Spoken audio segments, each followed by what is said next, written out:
wanted to start off today by welcoming everyone to this webinar on equipping international organizations to respond to human trafficking within the Ukraine crisis.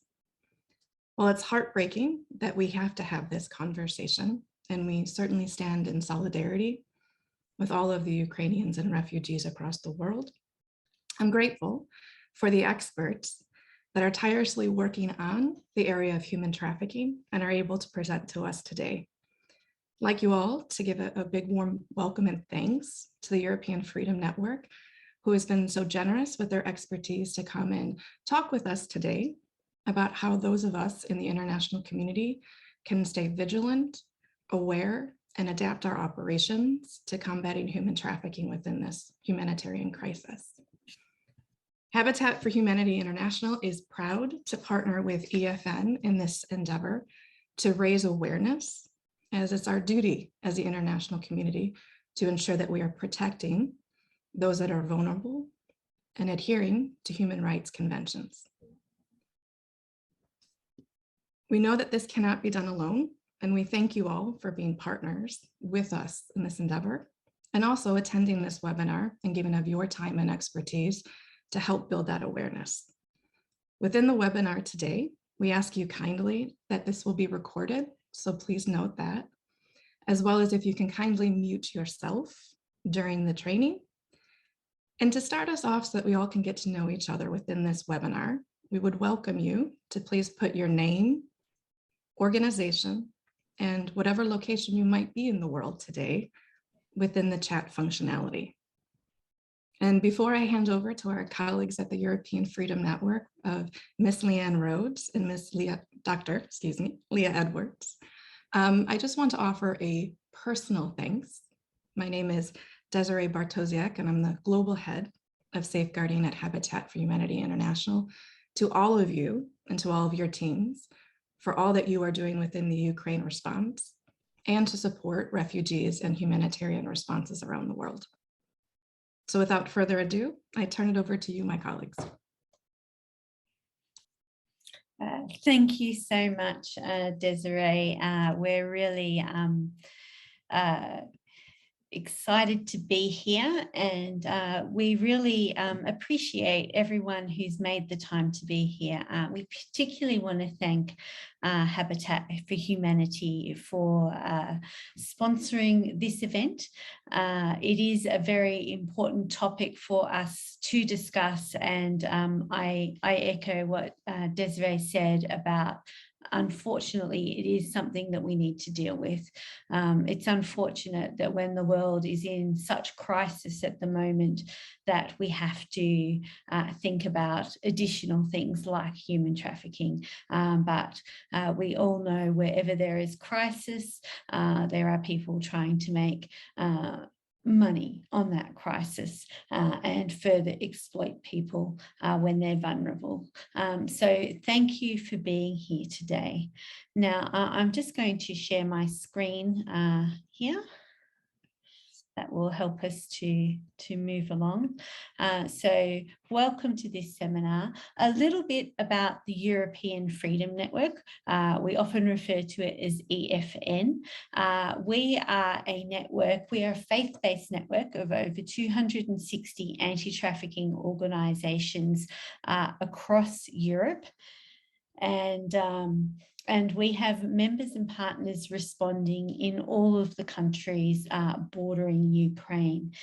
In fact, throughout this this crisis, I think we're in week 8 now, but EFN and its partners, so we are a network, we're not an organisation, but our partners and members of our network were very quick to respond. So the crisis started on Thursday, and by the very first Monday, we had people at all of the borders in the surrounding countries. So Poland, Slovakia, Hungary, Romania, and Moldova.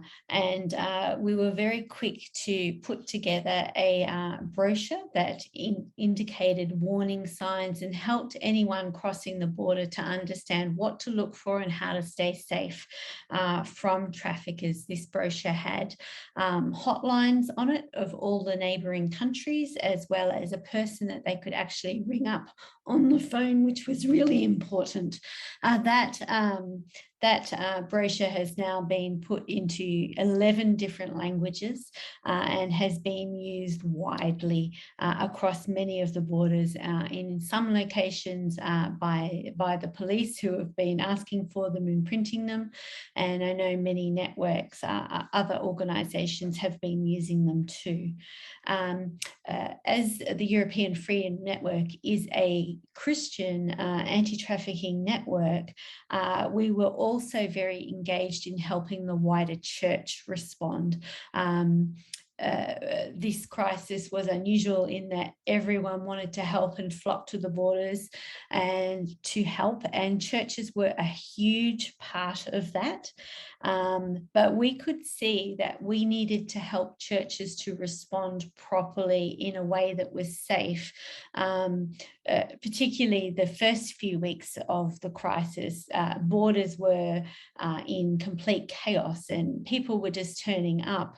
And this practice of individuals turning up, churches turning up, organisations turning up without any order was creating a hotbed for traffickers to also just turn up and say, hey, I'll give you a lift. I've got a place for you to stay, and then whisking people away for them to never be seen again. So we were very quick to help engage the church with very simple messaging that we shared throughout our networks to help churches across all the bordering countries to respond well and in a way that was safe and in a way that was going to help the borders be a safer place. Now it's a different story because there's a lot more order going on in the borders. There was also at the time, very initially in the crisis, we saw a whole lot of hosting websites come up. Think of like the Airbnb of the refugee world, where someone's saying, I have a house you can stay in, and a refugee could find that and connect. The problem with that is a lot of these sites were just created in the moment and there was no background checking. So EFN actually worked with 5 of these sites to help them put checking and safeguarding in place to make sure that background checks were being done on people that were offering hosting, just to make that that element safer. We were also very quick to organise a weekly emergency meeting for our partners, which over 40 of our partners participated in, and we still run these meetings. And that's just a great place for us to hear what's the latest happening at the borders, to share understanding and to really gauge what the trends are going on in the crisis. We've also managed to respond with trauma webinars. Again, we've got very close connections with churches and they're wanting to respond and not equipped. So we've been training them in trauma informed care, which is very, very important, as many of you will know, being disaster response networks. Responders. So that's been something that the European Freedom Network has been doing since the very beginning of the crisis. And today we want to share a bit of information that we've learned along the way, and how human trafficking is operating and how you can help, and what kind of things you need to think about as a country leader of an organisation or as a Ukraine response leader. What kind of things do you need to be thinking about as you consider safeguarding, but then as you also consider human trafficking within this space. So we've seen a lot that's been happening over the last few weeks with trafficker activity. And the number one thing you need to know is it's continually changing. So what was happening at the very start is no longer happening, or is happening a lot less. So people just being able to turn up at the border and say, I'll give someone a lift. Traffickers at the beginning were doing that. They were just turning up, offering people lifts. They were saying things like, I will give a woman a home. I only want to help women. They would pressurize women or get angry with them if they didn't want to get in a car with them. Whereas now the borders are a lot more controlled about who's allowed to be there and who's not. So that in itself has been changing.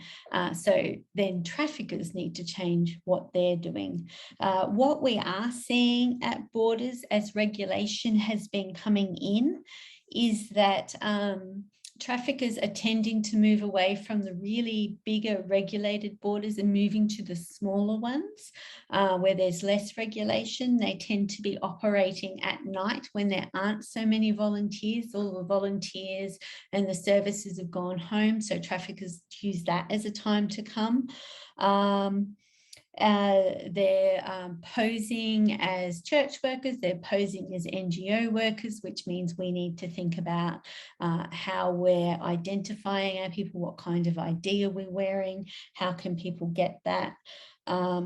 That's really important.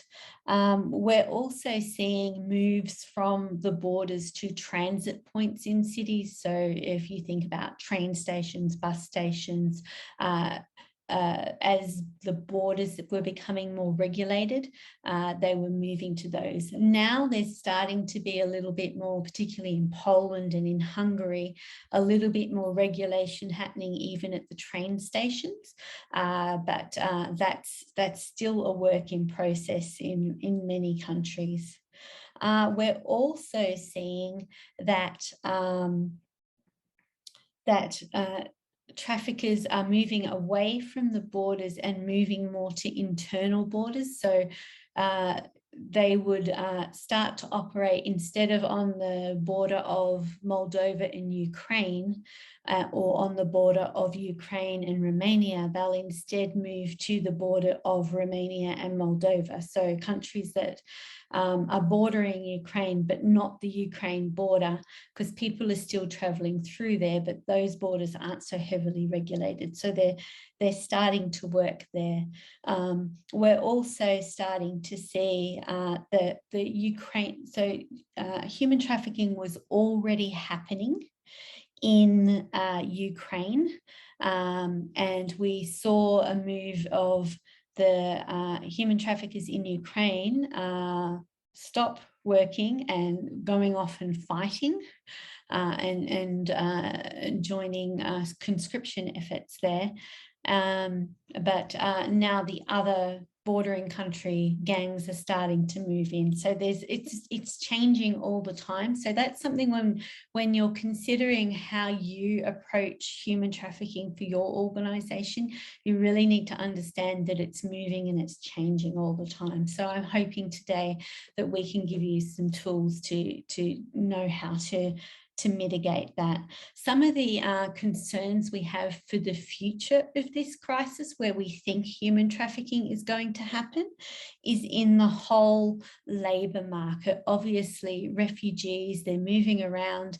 The first thing that they're going to want to do, try and find, is a job. And so we're expecting that traffickers are going to try and offer people the best jobs in the world.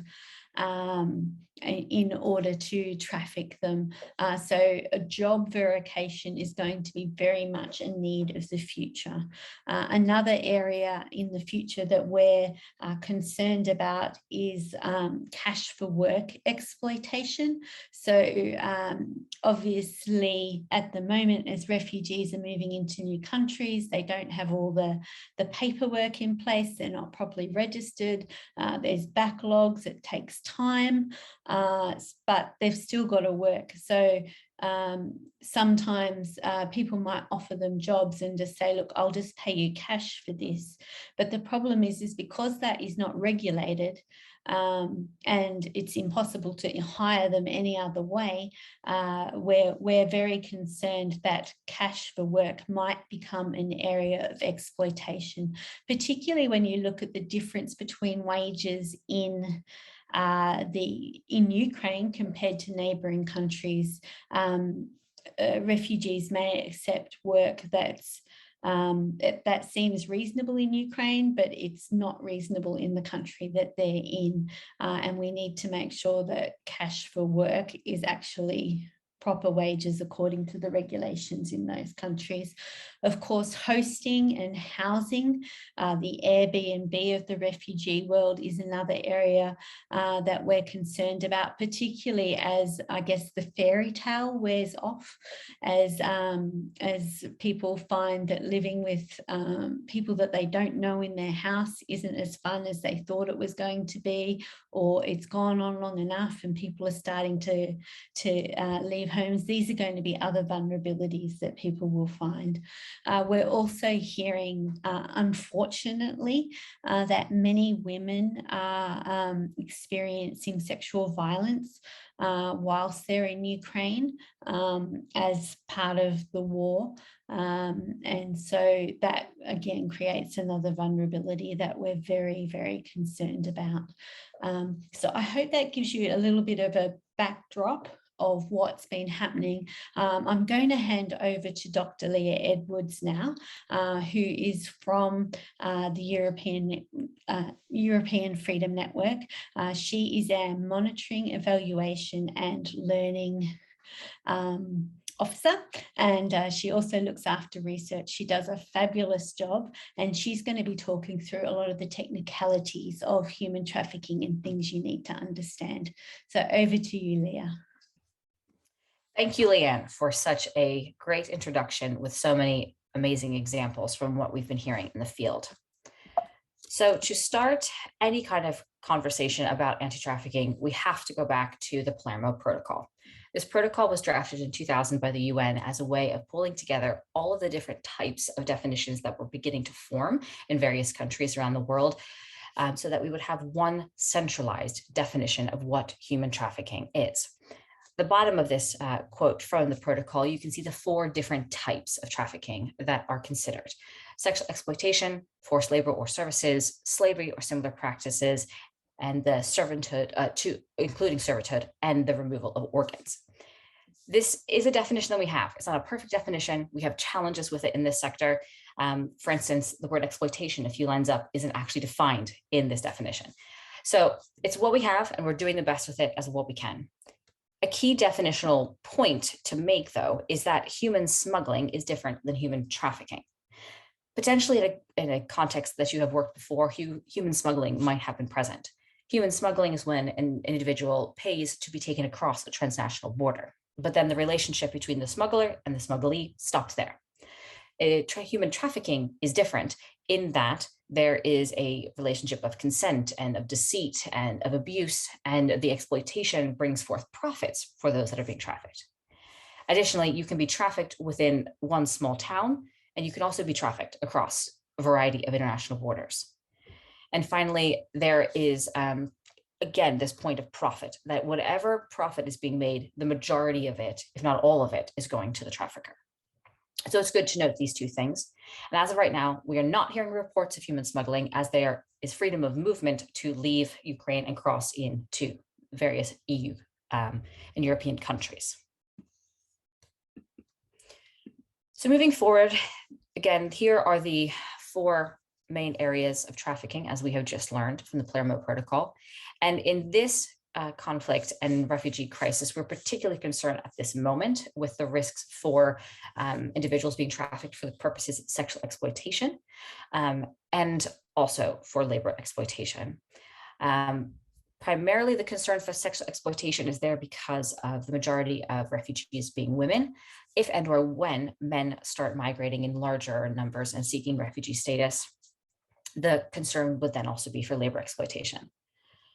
I should also stress that when an individual is vulnerable to one form of trafficking, they're vulnerable to all forms of trafficking. Once an individual has been trafficked, let's say for sexual exploitation, the chances of the other forms of trafficking happening within that storyline is quite high. Trafficking is a process. Many different situations and decisions happen along an individual's life to get them to the point where the act of trafficking happens. And many things happen after that. So it's good to remember that while there are key events in individual storylines, trafficking is a process. Each country has different definitions of trafficking. They are all supposed to be based off of the Palermo Protocol, but every country does it a little bit differently. So as I will stress probably many times in this presentation, please check the definition for the country that you're in or the countries that you're operational in, as there may be differences, and that could affect your programming. So as I was just kind of talking about some of this process of what trafficking looks like within these kind of stories of people's lives of how they moved into a refugee status, and then they moved into potentially being at risk for trafficking. These are some of the things that we see in those individuals' lives. There are other factors and vulnerabilities. Trafficking is complex. There are many different things playing at once, but for the purposes of distilling it, we like to look at how there is usually some situation of urgency that's happening, and that situation needs to be solved with quick options. But in order to solve it and respond, the individual is feeling usually at a lack or a loss of agency, and that could be on many different fronts. And when those three things start to move together, an individual's risk for trafficking grows. This cycle or this kind of framework can happen many times throughout an individual's refugee or migration process. And it's also worth noting that in the attempts of trying to make the best decisions for them and their family members, individuals have gone through incredible experiences, traumatic experiences. They could have been without sleep, could have been without food, healthcare, all sorts of things. So all of the decisions that are being made in the best that they can do, but with a huge lack of actual safe, viable options. In this particular context, it's good to note that it's necessary to note that prior to the war, Ukrainians were victims of trafficking in relatively large numbers. Again, trafficking is an underreported crime, and so the numbers that we do have are not showing the full picture and the full scope. So looking at this graph here from the UN ODC, prior to the war, Ukrainians were known to have been trafficked throughout all regions of Europe, and also through the Middle East and North Africa and Southeast Asia. And again, those bars for those two regions are quite slim, as in those areas, a high amount of underreporting happens. But organizations are currently monitoring the known areas and locations, particularly for sexual exploitation, where women might be trafficked, and curious to see over time if there is an increase of Ukrainian women there as a fallout of this conflict.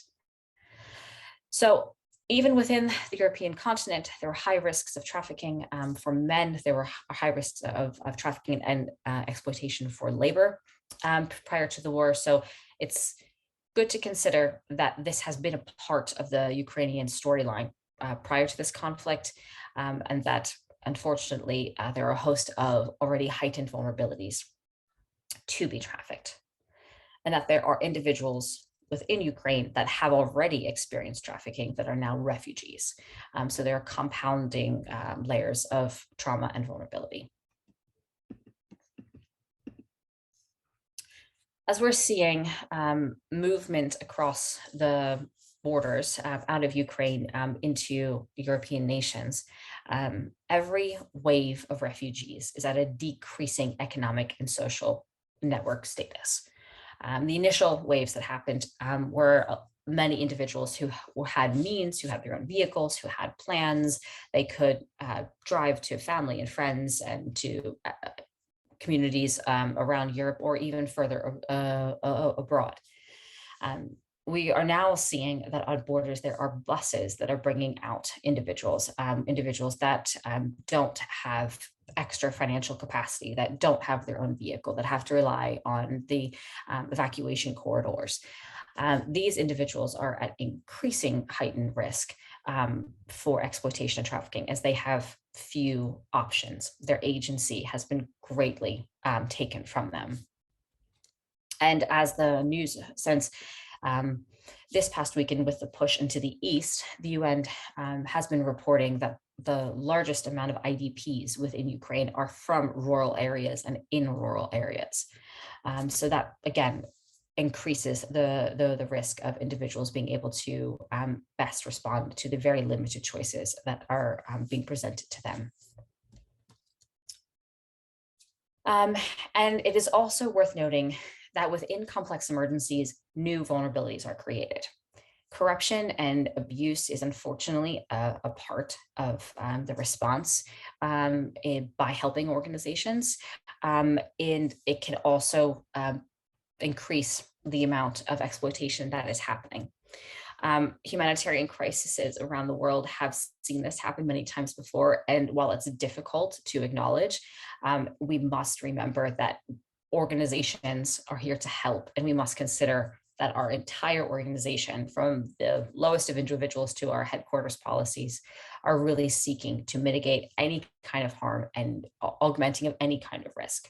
And we have to work quite hard at making sure that that is not happening, and that any sort of power imbalances are mitigated as best as possible. Leah will speak more to this at the end of the presentation. Right, so diving into some of the key vulnerabilities that women have. Many of these vulnerabilities you can find in other situations, and a few are unique to the refugee population from Ukraine. Forced prostitution is quite well known. There are many different legal frameworks for prostitution around Europe that have various vulnerabilities and attraction points for where women may be easier to insert once they're trafficked into a regulated or legalized prostitution system. And also the countries where prostitution is illegal, there are still large amounts of street-based sex work that are happening. There's an increased risk with forced online sexual exploitation.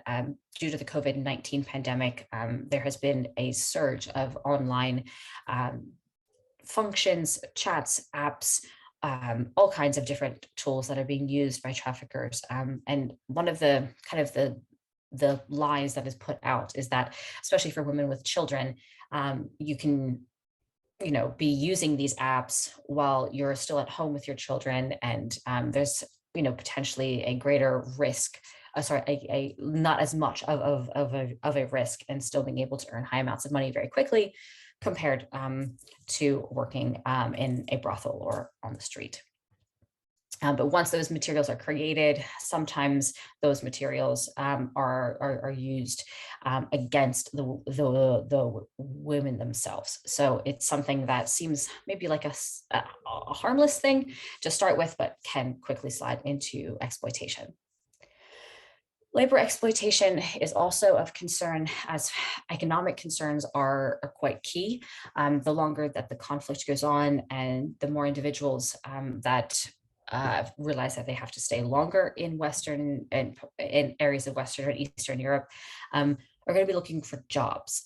Many of the gendered care sectors, like caring for the elderly, caring for children, housework, cleaning, are obviously legitimate sectors of work, but often not highly regulated. And because of that, it's very easy for someone to be exploited in those situations. There's key risks in that, as many individuals have taken folks in and said, out of their own personal homes, that said, sure, yeah, we could give you a little bit of extra money to take care of our children while you take care of yours, or clean the house. But that could easily, as we're hearing, turn into an exploitative situation. The next point, which is a bit unique to Ukraine, is that prior to the conflict, there was a known and legitimate surrogacy industry there. That is a potential risk, as we have heard in the past couple of years within Eastern Europe, that women are forced into surrogacy and forced into pregnancy and to carry babies to term so that the babies can then be sold for a higher price.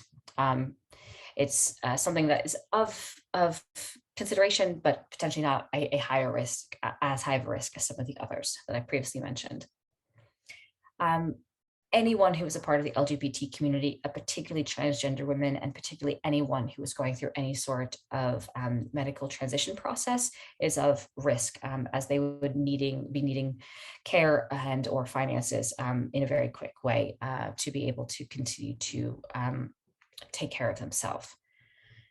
And finally, as I've already mentioned, there is an unfortunate history of trafficking within Ukraine previous to the conflict.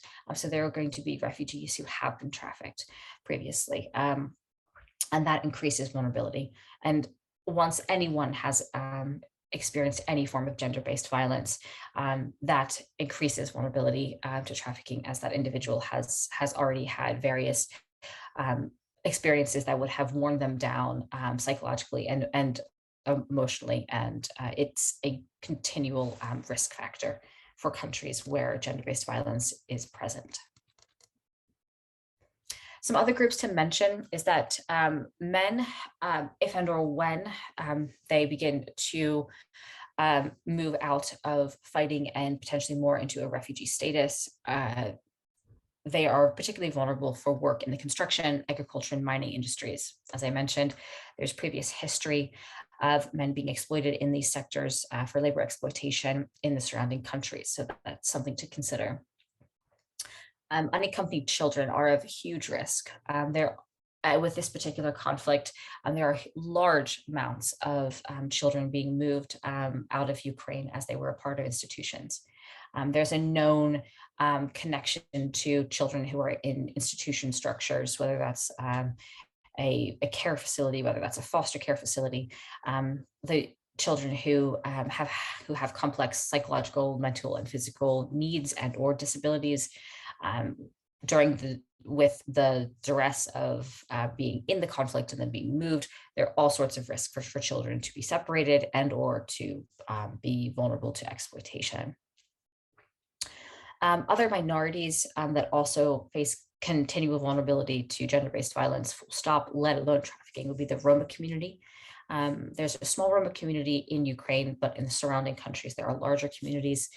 And Roma individuals face systematic racism, the lack of services, and general just mistreatment by many of the host countries and bordering Ukraine that would continually put them at vulnerability. Russia and the Russian state and Russian organized crime are well known to be human traffickers and to be highly engaged in organized crime activities. So any sort of Ukrainian community within Russia faces vulnerability. Russia is well known to be a transitory as well as a source country for victims of trafficking. And anyone who is a third country national, which is not a European, who is in Ukraine for either study or work, or they've just chosen to live there, and or individuals who were there but were being exploited before the conflict, all at continual vulnerability and risk.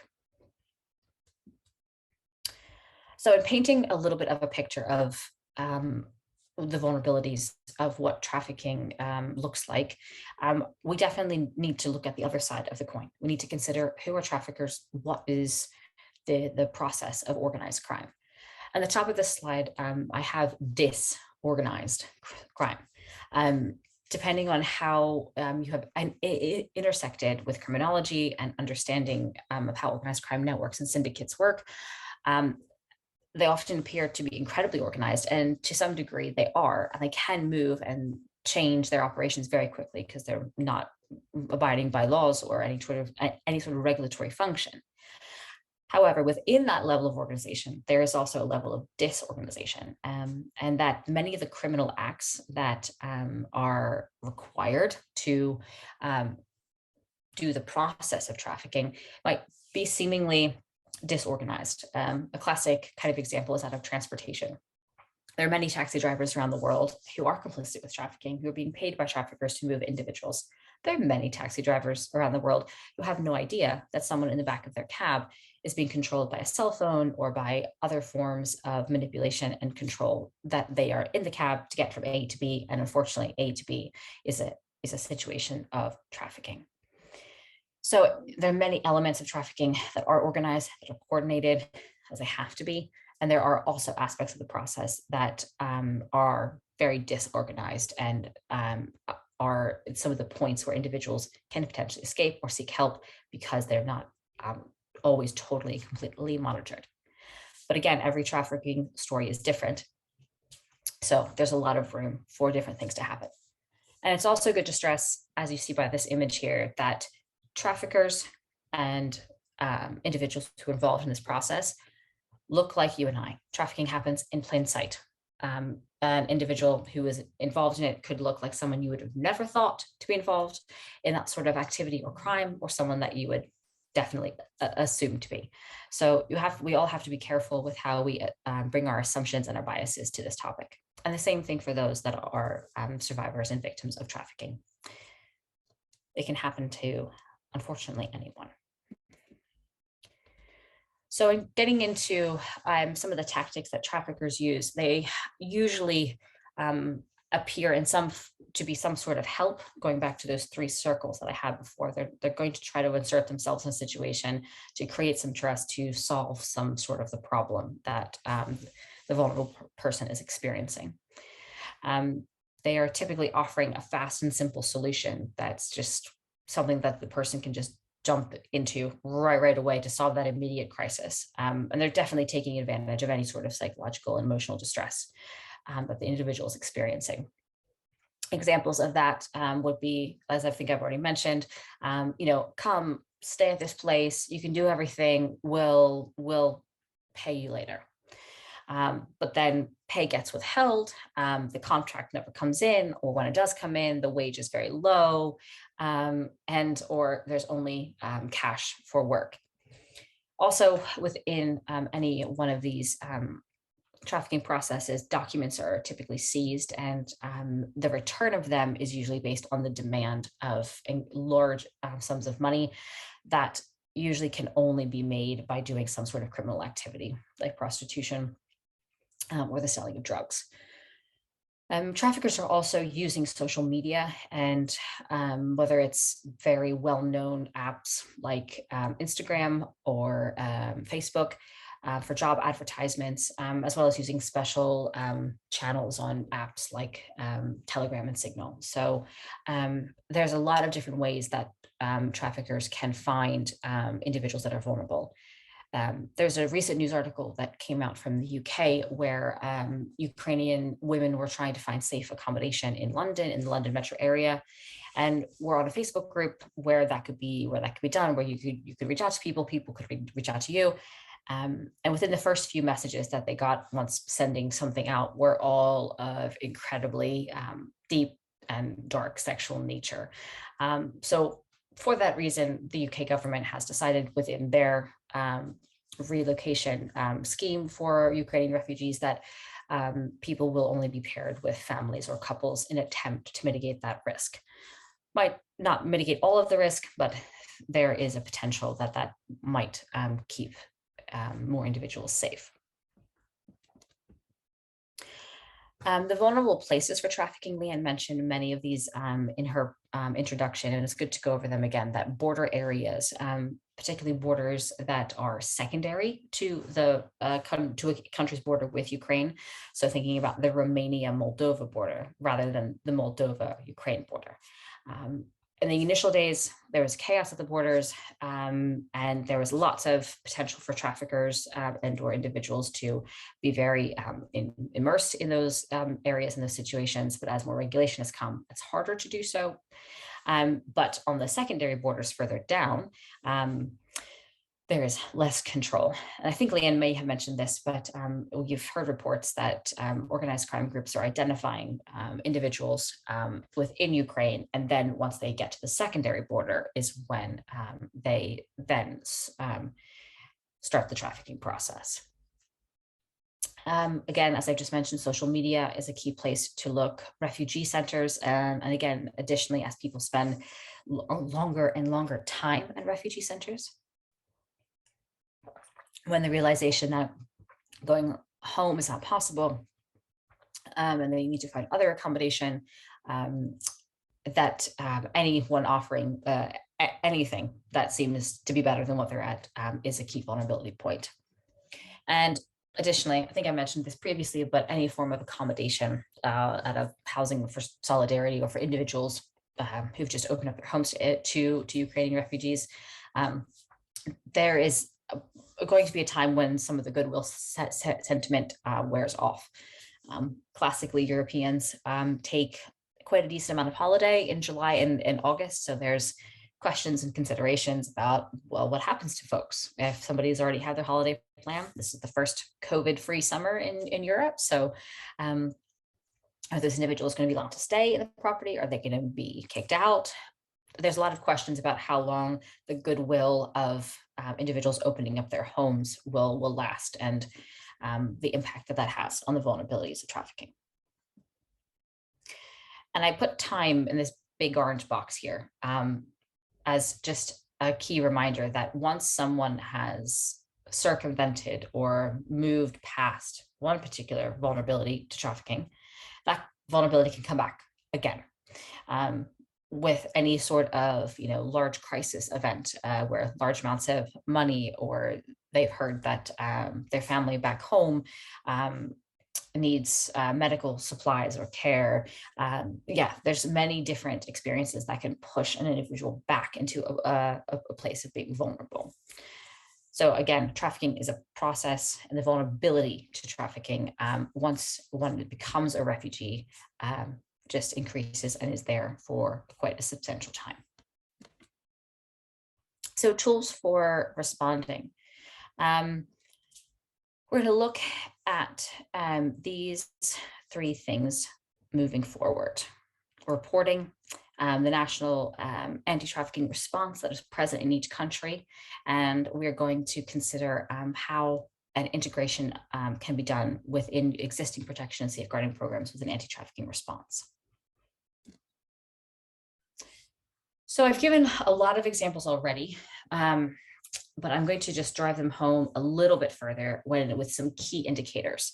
These are things that for your staff and for the programs that you run, if and when you acknowledge these things within the services that you provide, these are things to pause on and to consider. How can we respond?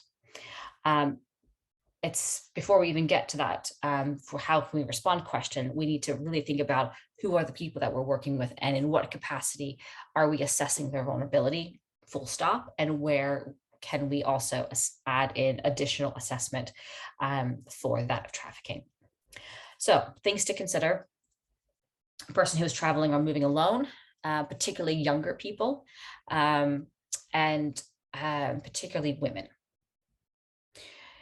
Individuals that are without documents or that have forged documents. And if a person is not speaking, if they're refusing to cooperate with whatever activity you are already planning to do with them in the scope of your work, if there's someone with them that is speaking for them, that is instructing them what to say, and if the individual in question is showing fear and anxiety, confusion, all of these body language type signs. And if there are actually physical signs of harm on their body, these are all things to take note of. And it's also, again, a good point to stress that trafficking happens in front of us. It's not something that is, in dark alleys or is far out of sight. It's something that we see in our everyday life, but don't always have the understanding of the indicators that we should be looking for. So this presentation is being recorded, so it's potentially good to come back and review these things when you're thinking about the types of ways that you can integrate these identification points into your program. And an individual might not be directly controlled by a person with them. I think I've given some examples. Oh yeah, with the taxi driver, that individuals are often given phones. This is something that we see a lot in the Mediterranean countries with trafficking tactics coming up from North and West Africa, is that individuals are given phones with particular numbers, and they're instructed to do certain things and call numbers, or that they always have to answer the phone.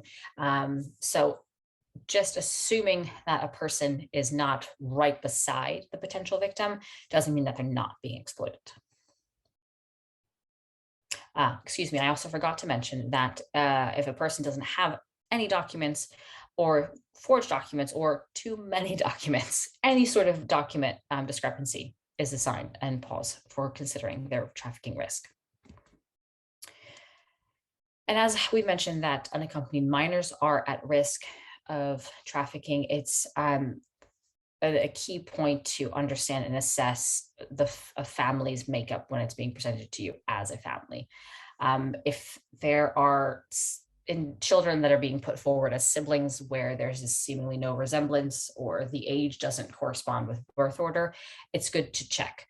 Obviously, family units have been deconstructed and families are moving in different ways in this conflict. So there's caution in assuming that every family unit that looks a little bit different is potentially a situation of trafficking, but it is definitely something to consider.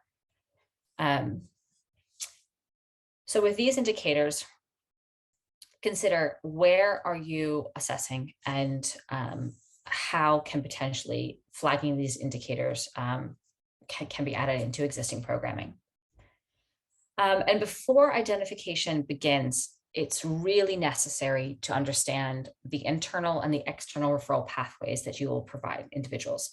One of the worst things that an organization can do is decide to have an anti-trafficking perspective within their work, get really excited about it, start identifying individuals, start promising those potential victims and or survivors a host of services, but then the referral pathways are not laid out well, and individuals can experience more harm than help. So within your organization and the relevant staff and or programs that are at a place where they could integrate an anti-trafficking response, definitely consider who and how and where all of these things may or may not be happening, and how you can seamlessly as possible integrate them into your programming. As every country has a slightly different definition of trafficking, you must familiarize yourself with the anti-trafficking referral pathways within the country where your organization is operating. They're all slightly different, but every country should have some form of government structured assistance style program. In some countries, they're called the national referral mechanisms. If you see, or the acronym NRM in English. And these support mechanisms are there for survivors. They can provide a host of services, and it's always key that while there are good NGOs doing anti-trafficking work, to be in contact with the NRMs for survivor support, especially if the survivor would ever like to take their case into the court system. So an example of that would be the Polish national referral system. I've used this as an example because many folks are operating in Poland right now. But on the slide, you can see that these are all the types of services that individuals can access when they seek out the KCIK, which is the acronym in the bottom, and that is the name of the national referral pathway. So at minimum, these services would always be able to provide some sort of protection shelter for the immediate need, and then they would have the connections for everything else. They are also in charge of training and really bolstering and strengthening the anti-trafficking response throughout the country as well. Right, so in a suspected situation of trafficking, there's kind of two reporting pathways that I want to map out here. The first one would be that to the police and or to the National Referral Mechanism number. And there's a hotline for all of these countries that we'll provide to you in the resource pack. This is what you do if you see someone is in immediate danger, where there is an active crime happening in front of you. And if it feels wrong and you're seeing something, call. Even if you're questioning whether you have all of the information, call.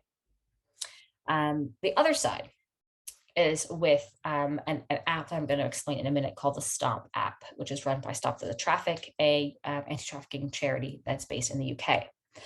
This is an app that feeds the information into the Trafficking Analysis Hub, which is the largest data set on trafficking cases in the world. This is for when you see suspicious trends. If throughout your work, you have a time where you bring your staff together and you're kind of trading information about various things you've been seeing in your different programs, and you start to hear common stories that are all having indicators of trafficking in them. But obviously the situation has already passed. You can't really do anything with that information for the police. That is key information to put into the Stop App. Now, the Stop App is not an alert system. Humans do look at all of the data. AI does not. But if you are seeing things in a situation, or if you see vehicles that are taking individuals or anything that's happening immediately, you must and you should call the police or the National Referral Mechanism hotline. So the phrase for this presentation that Leanne will dive a little bit more into is see it, report it, and note it. So diving a little bit deeper into the pathways with the government, the risks of calling the police is that there are a lot of training gaps for police forces around the world, let alone in the countries bordering Ukraine. So not all police have been trained in an anti-trafficking response. And due to that, there is a high potential that there's a lack of trauma-informed care and doing interviewing practices and just the general treatment of survivors. So bear that in mind. And if for whatever reason you feel like reporting to the police is not in the best interest for yourself and or for the potential victim, the National Referral Mechanism hotline is the better place to go. The individuals that work there are highly trained and they work specifically with vulnerable persons, survivors of trafficking, and they can provide protection and support. And they also work with the police. As the previous slide, there was different lists of different things they were doing, and they trained the police and they work closely with them, particularly on bringing cases to court. And again, in all of this, see it, report it, and note it. The anti-trafficking sectors, one of our biggest challenges is the lack of data and information of what's actually happening. So by reporting things, by reporting suspicions, as I'll explain with this Stop App in a minute, it's incredibly powerful in building a more complete understanding of what is happening. So the Stop App is an app that is available on Android and iOS. And as I said, it's the largest data set of trafficking cases in the world. The data that gets put in comes primarily from two sources. The first being that of bots that scrub the internet for all kinds of reporting of trafficking cases and put that information in, and also from individuals, from NGOs working in the space. Anyone really can put in the situations of potential trafficking or exploitation that they might see. So all of this data gets put together to make reports on trends and patterns of geographic areas, types of exploitation, types of recruitment, all sorts of things. And these reports inform law enforcement communities and organizations, and also large law enforcement organizations like that of Interpol. They do also work closely with financial institutions for trafficking cases to have a positive result or verdict in in a court system, financial information of how traffickers were using money and the profits of exploitation is vital. It's really, really hard to get a strong conviction without it. So they work closely with financial institutions and banking. On the app, reporting can be completely anonymous. They have worked tirelessly with IBM to make sure that is possible. So you won't get a running track that congratulates you on how many reports you filed or something like that. It's never going to be identifiable back to you. They form aggregate data, and they also keep whatever app information is stored on the phone anonymous, so that your phone is safe, or whoever is using it is safe. It's currently available in Ukrainian and 8 other languages, and it's free for anyone to download. And so all that information gets put into the Trafficking Analysis Hub.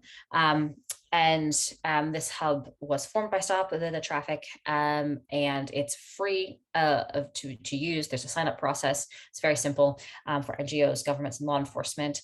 Banks and financial institutions and businesses pay to use it, and it's trusted by over hundreds of users. Rebecca, who is the director of operations for Stop the Traffic, commonly says in her presentations that trust is their currency. They've never had any major breaches. And again, as I've said, they've worked with IBM to develop the app so that it is incredibly safe. So at this point in the presentation, I'm going to hand it over to Leanne. Thank you so much for your time and your attention, and look forward to your questions in the chat box below. Thank you so much, Leah, for everything that you've said there. So we are going to shift into part 3 of this seminar now, where we're going to talk about the call to action. What is it that you now, as a country leader or as a Ukraine crisis response leader, what are the things that you need to be thinking about for your organisation when it comes to human trafficking? We are going to follow this seminar up with an email with a resource pack in it, and this is one of the resources that will be in there, along with a whole lot of shareable information that you can share on social media, brochures that you can download, but we're certainly putting this action plan in there. So it's a great thing to remember when you're talking to your staff. I know when we're talking about it's about safeguarding, we often use the terminology, if you see something, say something. And so when it comes to human trafficking, see it, report it, note it. And remember that when people often see things, human trafficking is something that happens in front of us. That's why we call it hidden in plain sight. But if we know the signs, we start to see it. So it's about talking to your staff about what are they seeing, and if necessary, report it. If you think that there's something that's happening that the police need to know about, report it. If it's more in the innuendo space, it just doesn't feel right, but you can't quite pinpoint it, that's when you use the Stomp app. And then also, it's really important in your work notes to encourage your field teams to really note down things that they see, because those notes can gather evidence that you can refer back to for the police, and it builds up evidence that can be used to prosecute traffickers. There's a real problem in being able to prosecute traffickers. So if your teams are diligent in just noting down things they see, things that seem unusual, also sending it into the Stomp app, it just helps to pick up trends and see what might be happening, and also useful for your team to reflect on and go, hey, what are we seeing here? You know, is this staff team member seeing something, but they haven't spoken to that that staff member over there, and then when you put them together, you suddenly realize, oh, there's something going on here. So that's really important. But when it comes to our call to action, there's 4 areas that I really would love for you to think about. One is the area of training your staff to know the signs and how to respond, particularly when they're working with vulnerable people. And I know that they've got a lot of work to do, and putting human trafficking on top of that is really another thing to do. But if you're spending time training them and helping them to know the signs, it can be really important. But we'll go back, we're going to dig into these things just a little bit more. Another thing is to develop partnerships with the police, the national referral mechanism, and the local actors. And we can help you connect with those. We need to remember that human trafficking is a complex crime. And it usually takes more than one actor to be able to respond to it, to be able to mitigate. There's counselling for people, there's the legal side, there's all sorts of things. And no one organisation can really do it all on their own. So it's important to build the right partnerships in place when you're looking at how your organisation responds. It's so important for you as an organisation to have a modern slavery policy, to know exactly what the steps are that your organisation will follow. And then there's the whole area of purchasing to make sure that your organisation is not involved in slavery, either intentionally or unintentionally. So let's break this down a little bit. Training is really important, there's general training, but there can also be specific training for organisations looking at your field. So if you're in the medical field, you are actually able to do a little bit more and work on responding to trafficking and identifying the signs in a different way to other organisations. Because when you're doing medical tests on people, you're actually able to separate traffickers from victims and get them by themselves and say, hey, do you need help, and whisk them away if needed. So training becomes really important. And thanks to Habitat for Humanity, we're actually going to be offering training for field teams in the next few weeks. We understand that this is something that you have to respond to quickly. So we're going to have 2 in-person seminars, 2 in Warsaw and 2 in Bucharest. They are at no cost to you, thanks to Habitat for Humanity. And there are 50 places in each session. So there's a session at 10 a.m. and 2 p.m. And if you want to book for that, you just go to the website at the bottom and you can book in for that. We would love to see you there.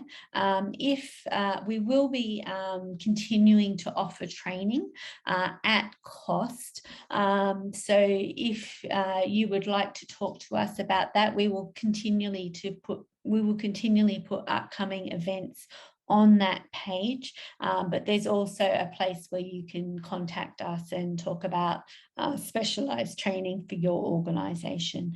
But training is very, very important. And it's also important to note that in these countries, the training will be in Polish and Romanian respectively. And it will go for about 1.5 hours with time for networking afterwards. It's also important to note when it comes to training that training is not a one-off event. Trafficking is changing. Your staff are turning over, your staff are getting busy and forgetting things. So training is going to be needed on a continual basis, and you need to think about that when it comes to your policies. When it comes to partnerships, Trafficking is a complex crime. You need to build partnerships with your local police, with the national referral mechanism in the country that you're in, and with the local responders. And at EFM, we're happy to connect you to those people. You can contact us. We'll have our contact details at the end, and we would love to help you with connections there. Another thing you need to think about is policy and creating a modern slavery policy for your organisation that includes your identification and reporting mechanisms that you as your organisation are going to follow. How are you going to gather data, particularly when we're thinking about the see it, report it and note it? How are you going to gather data? And just for you to understand that data gathering is so important. That's where we pick up trends of what is happening. So if you can use the Stomp App, that would be fantastic. But understanding that data gathering is an important part of contributing to human trafficking being stopped. Your policy needs to recognise that staff or volunteer training is provided and how often it needs to happen. Also, when it comes to human trafficking, it can be quite traumatising for your staff. So what do your staff have a personal safety plan that they've planned ahead of time if they're working with trafficking? And do you as an organisation provide debriefing for your staff? Then there's also whistleblowing and reporting if trafficking is identified within your own organisation. Have you thought about these things? And then, as always, there's funding for things that you need to think about. You know, you can't have a human trafficking policy and it costs you nothing. You've got to actually implement it and continually implementing it. So you need to allocate budget towards that as you're looking towards your plan for the Ukraine crisis. That's important. And then another area to really focus on is purchasing and thinking about your purchasing policy for your organisation or for your response.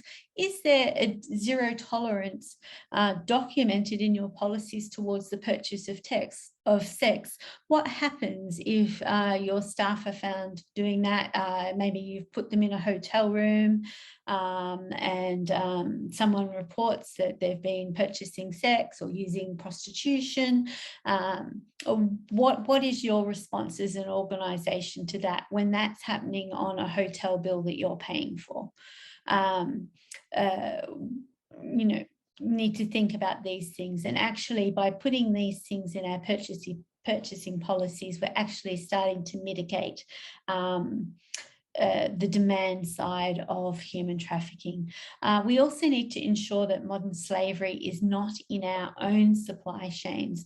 When you're buying masks, when you're buying food, when you're buying all the products that you need to give the response that you're needing, is there slavery in those products?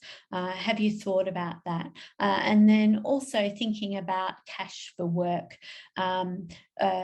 Ultimately, at some stage, you're probably going to want to hire some Ukrainian refugees to do interpretation, or you're going to want to hire Ukrainian psychologists or social workers.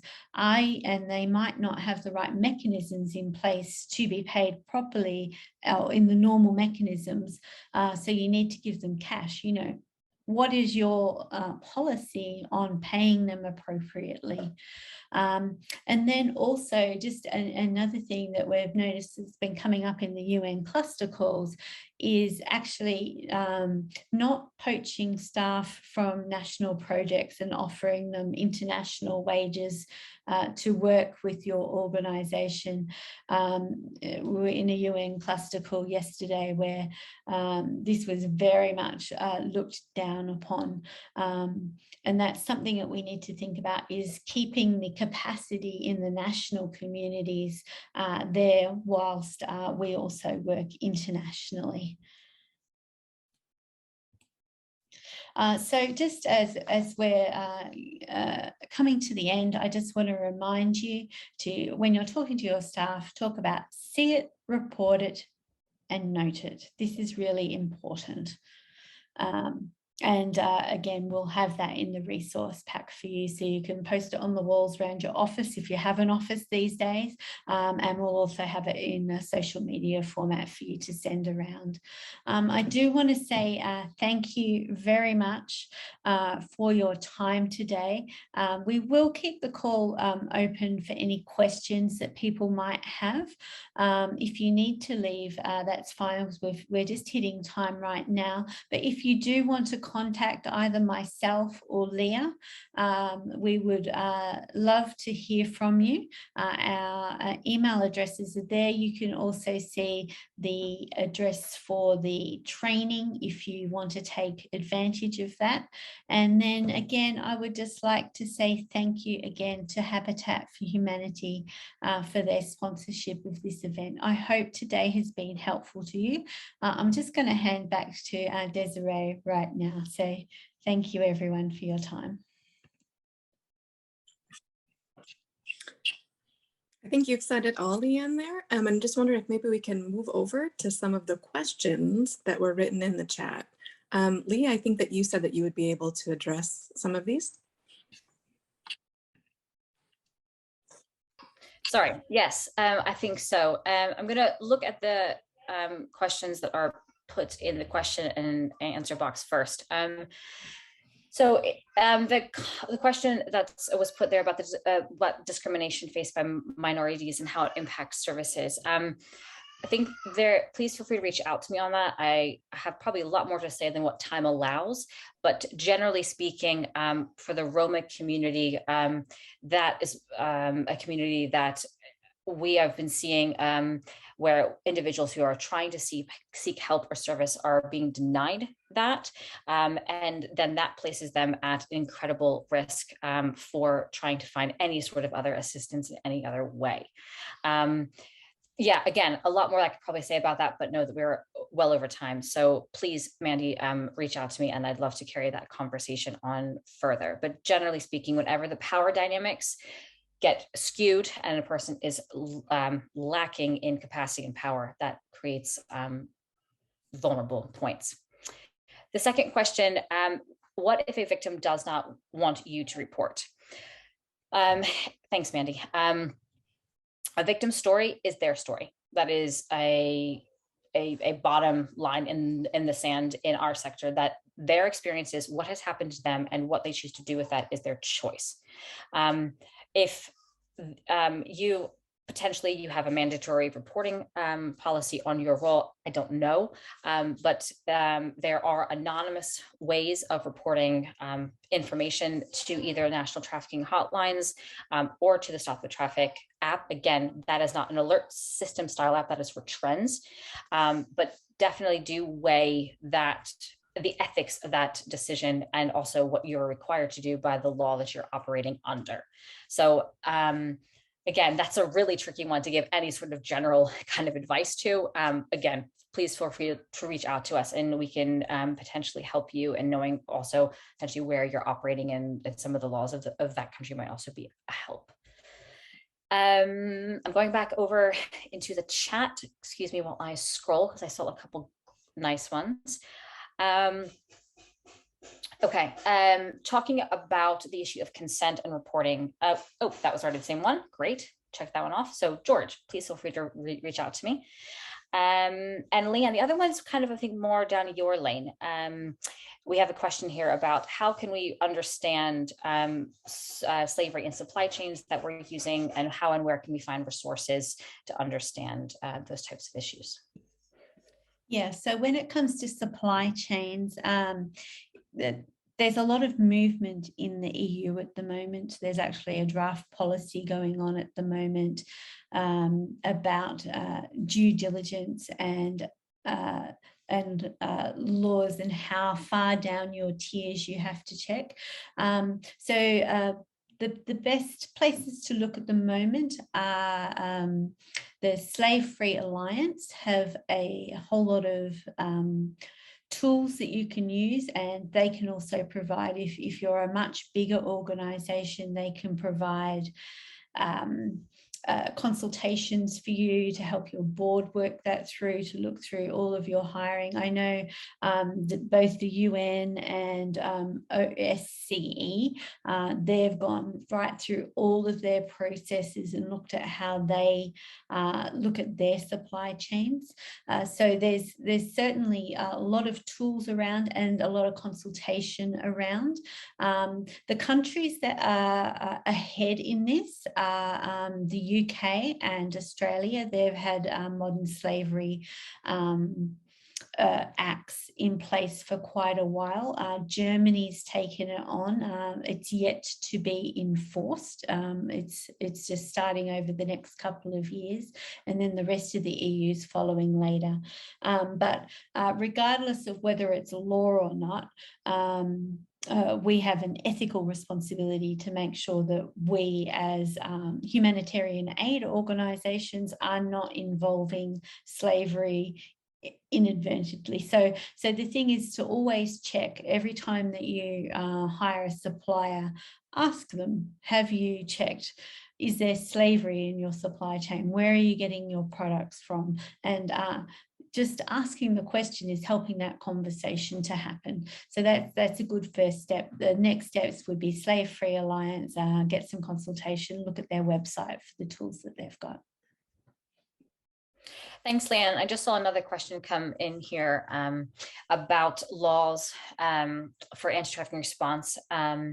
So yes, that is tucked away in a lot of really dense academic and or gray papers that no one has time to read right now. So that is something that I think we at EFN could probably easily pull together in a 1 or 2 pager and send out in our resource pack. Might not be actually in that pack, so we're hoping to send that out tomorrow, but shortly. And feel free to email me if anyone who's interested in that, because yes, there are a lot of differences that are sometimes small but can be key.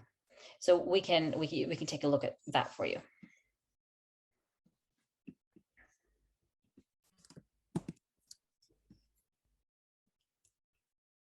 Just looking to see if there's any other questions that anyone has, or have we got most of them there?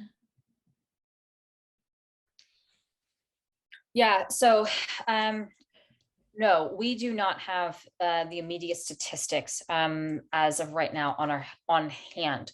I think that the best people to look at for that would be the information that's coming out of IOM and or the larger UN information kind of sharing points. And that is something that is changing over time. The UN anti-trafficking cluster group just met for the first time, I think it was last week. So they're getting going slowly. So I think that there was a bit of a disconnect on that call in terms of some of the Ukrainian partners were really pushing back that trafficking is happening, cases are being seen now, and things are attempting to be reported even within the national mechanisms that still can stand and they can still operate right now in Ukraine. Other folks were pushing it to be more that, oh, we'll know more about this much later. I think it's a both and in this situation, and we have to definitely listen to our Ukrainian cohorts and sorry, colleagues, that's the wrong word, colleagues on this who have been working tirelessly for anti-trafficking in the country for quite a long time. If you don't mind, I'd like to just add something to that. I think that's why the messaging today in terms of those 3 key messages, particularly on reporting and documenting, is key. What we have heard from certain officials, be it Europol, Interpol, and that as well, is they need to have the data to understand, to give us those statistics as well. So this is where I think the call to action to all of us is very key and important to be able to add to those statistics so that we can make the right counteroffers, the right proactive measures as well. I cannot stress enough as an academic and as someone who works in the NGO space that information is the key issue that we do not have in anti-trafficking. It's information might be in people's heads, might be in their case notes, but it is not being reported out far enough to actually be able to make meaningful numbers, to make meaningful reports on on what we're seeing. We're all incredibly busy, but having that app on your phone, having those numbers saved in your phone so that you can call, are all huge pieces of the puzzle to build the much broader understanding of what is happening.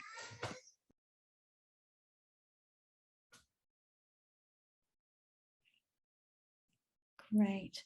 Well, we are 15 minutes over time, but we appreciate all of your questions. If you do have any follow-up questions, please do feel free to send them through to us. Again, thank you for being on the call. Thank you, Leah. Thank you, Desiree. Thank you, Habitat for Humanity. And thank you to all of you for being here and sticking with us this far. We really appreciate the work you do, and we just want to reiterate that the European Freedom Network is here to support you and help you as you develop your response to human trafficking within this crisis. So I'll hand back to you, Desiree. I think you've said it all, Leanne. So we bid you adieu. Thank you so very much. Please be in contact. Please encourage your teams, particularly those that are in Poland and Romania, to sign up for those in-person trainings. We think they'll be very helpful and useful. And let's continue the conversation to say what the sector needs. Last but not least, want to thank also my colleagues on the line, to not just be the representative of Habitat. Habitat is active in Poland, Romania, Hungary, and Slovakia, and I see many of these colleagues on the call today. So thank you very much for you all being there as well, and be safe, and thank you for what you do all.